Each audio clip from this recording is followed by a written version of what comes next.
నమస్తే. ఇన్నాళ్ళు నన్ను సపోర్ట్ చేస్తూ, ఎంకరేజ్ చేస్తూ మీ ప్రేమని నాకు అందిస్తున్న ప్రతి ఒక్కరికి కృతజ్ఞతలు. అలాగే ఈ వీడియో కూడా ఖచ్చితంగా మీకు ఉపయోగపడుతుంది. లైక్, షేర్ అండ్ సబ్స్క్రైబ్ చేసి మీ సపోర్ట్‌ని నాకు అందించండి. అలాగే ఈ వీడియో పట్ల మీకున్న అభిప్రాయాన్ని కామెంట్ సెక్షన్‌లో కామెంట్ చేసి తెలియజేయండి. ఇప్పుడు వీడియోని చూద్దాం. జ్యోతిష్య శాస్త్రం ఒక అద్భుతం. వేదాంగమైన జ్యోతిష్య శాస్త్రం అనేటువంటిది మానవ జీవన గమనానికి ఒక వరం. జ్యోతిష్య శాస్త్రం నీ జీవితంలో వెలుగునింపే ఒక భాష.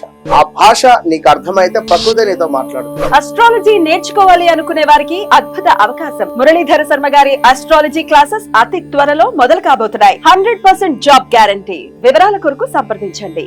నమస్తే, వెల్కమ్ టు అవర్ ఛానల్. నేను పద్మిని. ప్రస్తుతంతో పాటు ప్రముఖ ఆధ్యాత్మికవేత్త, ఆస్ట్రోన్యూమరాలజిస్ట్, ఎనర్జీ వాస్తు స్పెషలిస్ట్, శ్రీ విద్య ఉపాసకులు శ్రీమతి జయప్రద గారు మనతో పాటు ఉన్నారు. మాట్లాడదాం. నమస్కారం అండి. నమస్తే అమ్మా. శ్రీమాత్రే నమః. నక్షత్రాల గురించి చెప్తూ ఉన్నారు. 26 నక్షత్రాల గురించి మాట్లాడుకోవడం జరిగింది. ఇంకా ఫైనల్లీ రేవతి నక్షత్రం, చిట్ట చివరి నక్షత్రం. ఈ నక్షత్ర జాతకులు ఎలా ఉంటారు, ఏ దశతో మొదలు అవుతుంది వీళ్ళ జీవితం, ఎప్పుడు వివాహం చేసుకోవడం అనేది కరెక్ట్ టైం గా కన్సిడర్ చేస్తారు, అలాగే సెటిల్మెంట్ అనేది ఎప్పుడు ఉంటుంది, ఇత్యాది విషయాలు ఒకసారి మీ ద్వారానండి. తప్పకుండా నాన్న. రేవతి నక్షత్రం అంటేనే జనరల్ గా ఏంటంటే నక్షత్రం, రేవతి అనే ఒక అమ్మవారు పితృదేవతలకి దారి చూపించే నక్షత్రం ఈ నక్షత్రం. సో నక్షత్రం పుట్టడం ఒక అదృష్టం అయితే అది బుధ నక్షత్రం వల్ల వీళ్ళకి దురదృష్టం. అయ్యో, ఎందుకంటే జనరల్ గా మీన రాశికి బుధుడు యోగకారకుడు కాదు కదా, నీచపడతాడు. రెండు ఏంటంటే దశ బుధ మహాదశ నడిచినప్పుడు లగ్నం ఏదైనా వీళ్ళకి వ్యతిరేకంగా పడితే చిన్నప్పుడు ఎడ్యుకేషన్ మొత్తం ఇబ్బంది, చదువు మొత్తం పోతుంది. తర్వాత చదువు మధ్యలో ఆగిపోయే అవకాశాలు ఉంటాయి. కొంతమందికి దశ యోగించిన మధ్యలో ఉన్న గ్రహాలు అంతర్దశలు వచ్చినప్పుడు చదువు డిస్టర్బ్ అయ్యే అవకాశాలు ఉన్నాయి. 10th ఆగిపోయి మళ్ళీ ఇంటర్మీడియట్ డిగ్రీలు ప్రైవేట్గా కట్టడం, 10th వరకు బ్రహ్మాండంగా లైఫ్ సాగి అక్కడి నుంచి లైఫ్ తిరిగిపోవడం, టర్నింగ్ అయిపోవడం, ఇవన్నీ కూడా బుధ నక్షత్రం వల్ల ఏంటంటే వీళ్ళకి ఎన్ని తెలియట్లు ఉన్నా పాపం ఎంత కాన్సన్ట్రేట్ గా పని చేద్దాం అనుకున్నా, ఎంత నిజాయితీగా ఉందాం అనుకున్నా ఉండలేదు. అమ్మో, 17 ఏళ్ళు ఖచ్చితంగా 17 ఏళ్ళు. అంటే 17 ఏళ్ళు, అంటే 2, 3, 4 అంటే కొంచెం తేడా వస్తుంది. ఈ తేడాలో యోగమైన దశలు బాగుంటాయి. కానీ బుధ మహాదశతో వచ్చే దశ వీడికి యోగించాలి కదా, మళ్ళీ వచ్చేది కేతువు యోగించాలి కదా. సో కేతువు ఎక్కడున్నాడు అనేది ఇంపార్టెంట్. సో లగ్నానికి కేతువు ఏమయ్యాడు అది కొంచెం మళ్ళీ ఒక నాలెడ్జ్ గెయిన్ చేయడానికి. కానీ ఇప్పుడు ఈ నక్షత్రంలో పుట్టిన వాళ్ళు ఏమి చదువుతారంటే వేదాలు చదువుతారు, శాస్త్రాలు చదువుతారు, తర్వాత సోషల్ అంటే సినిమా సంబంధించిన రంగాల్లో కానీ, తర్వాత క్రియేటివిటీస్ లో కానీ, వీటిలో అన్ని రంగాల్లో ఉన్నారు వీళ్ళు.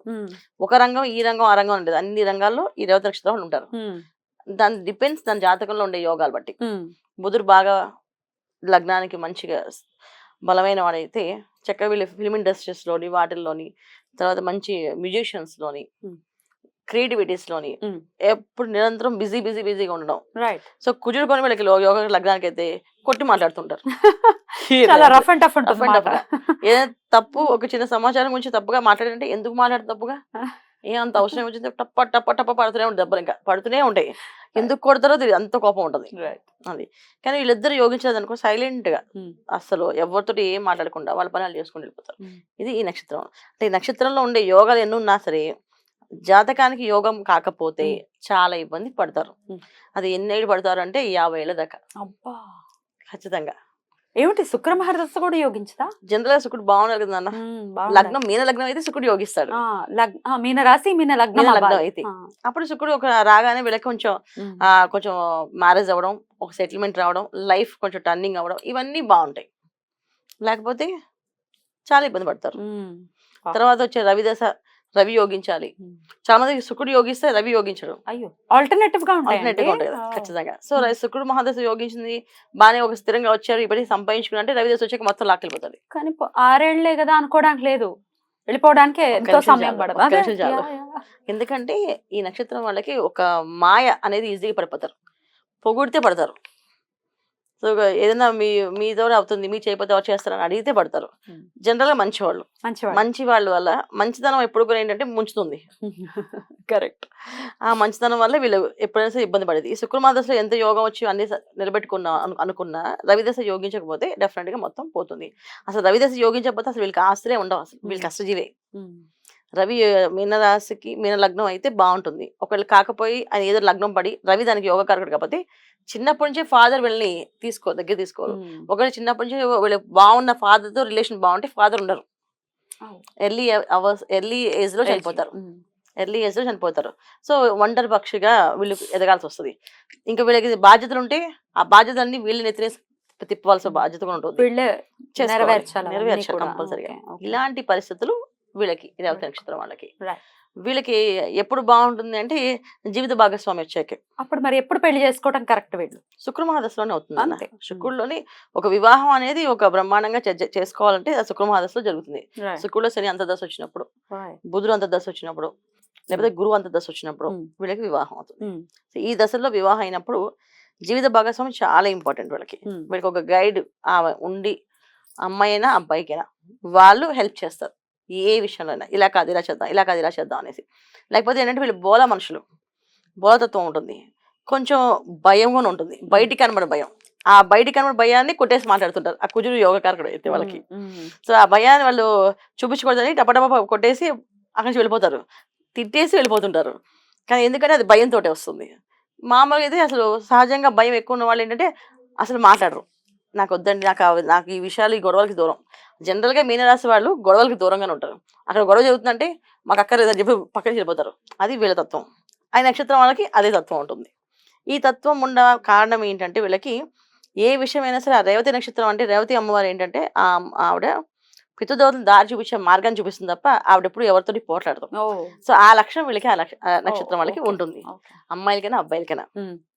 దీనివల్ల వీళ్ళకి ఆ పోట్లాడతనం అనేది ఉండకపోవడం, కొంచెం లగ్నానికి కొంచెం అగ్రెసివ్ గా రాహు గాని కుజుడు గాని ఉంటే రఫ్ అండ్ టఫ్ గా మాట్లాడతారు. ఇష్టం వచ్చేట్టు అసలు నోట్లోంచి మాటలు ఆగవాళ్ళు. వాళ్ళ తిట్లు మనం భరించలేం కూడా, అంత గట్టి తిడతారు.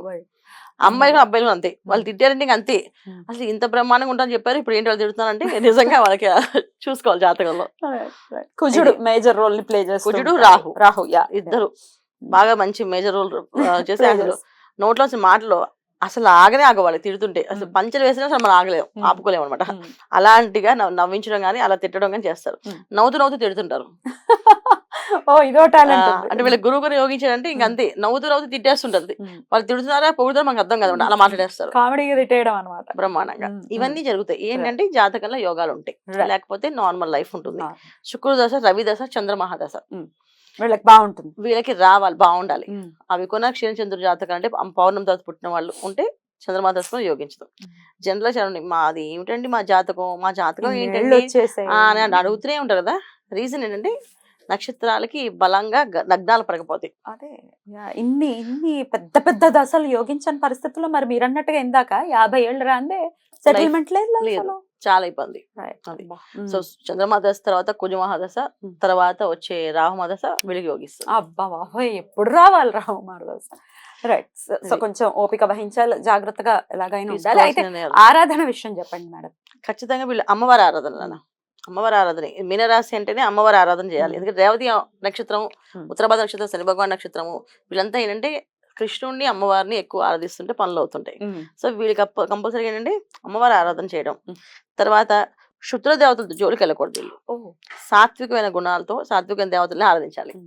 సో లక్ష్మి, దుర్గా, తర్వాత వెంకటేశ్వర స్వామి, పద్మావతి అమ్మవారు, లక్ష్మీనారాయణులు, లక్ష్మీ నరసింహులు, ఇలా జంటగా ఉన్న వాళ్ళు ఆరాధించడం వల్ల వీళ్ళకి జీవిత భాగస్వామి అన్ని అనుకూలంగా వచ్చే వాళ్ళ అవకాశం ఉంది. అమ్మాయిలకైనా అబ్బాయిలకైనా జీవిత భాగస్వామి అనుకూలంగా రావాలంటే దంపతుల ఆరాధన అంటే శివపార్వతులు గాని, లక్ష్మీనారాయణులు గాని, లక్ష్మీ నరసింహులు గాని ఇలా పూజించారు. వీళ్ళు స్త్రీ శక్తి ఖచ్చితంగా ఉండాలి. అలా చేస్తే బ్రహ్మాండంగా వీళ్ళకి కొంచెంలో కొంచెం మేలు. అద్భుతం అండి, చాలా బ్యూటిఫుల్ గా ఎక్స్ప్లెయిన్ చేశారు. ఈ నక్షత్రమే కాదు, ఎంటైర్ గా అన్ని 27 నక్షత్రాలు కూడా వాళ్ళ మహర్దశలు ఎలా మొదలవుతాయి. డెఫినెట్ గా ఈ సిరీస్ ఉపయోగపడుతుంది. ఎందుకంటే ఇప్పుడే ఏజ్ లో ఉన్నారు పిల్లలు, ఎప్పుడు వీళ్ళకి వివాహం చేయడం కరెక్ట్. ఇప్పుడు వివాహ వ్యవస్థలో మనం చూస్తున్న ఇన్ని వివాహ వ్యవస్థ ఎంత ఒడిదుడుకులను ఎదుర్కొంటుంది, ఎన్ని డివోర్స్ కేసెస్ చాలా కామన్ గా తీసేసుకుంటున్నారు. అది కరెక్ట్ కాదు. ఒకసారి బంధం ఏర్పడింది అంటే ఆ బంధం చాలా చాలా చాలా ఆనంద యోగవంతంగా ఉండాలి తప్ప వారి జీవితాలన్నీ కూడా, ప్రతి ఒక్కరి జీవితం కూడా చాలా సాఫీగా వెళ్ళాలన్న ఉద్దేశంతో అడగడం జరిగింది. చాలా వివరంగా అన్ని నక్షత్రాల గురించి తెలియజేసినందుకు మరీ కృతజ్ఞతల్ని తెలియజేస్తూ మీకు నమస్కారం అండి. నమస్తే అమ్మ. శ్రీమాత్రే నమః.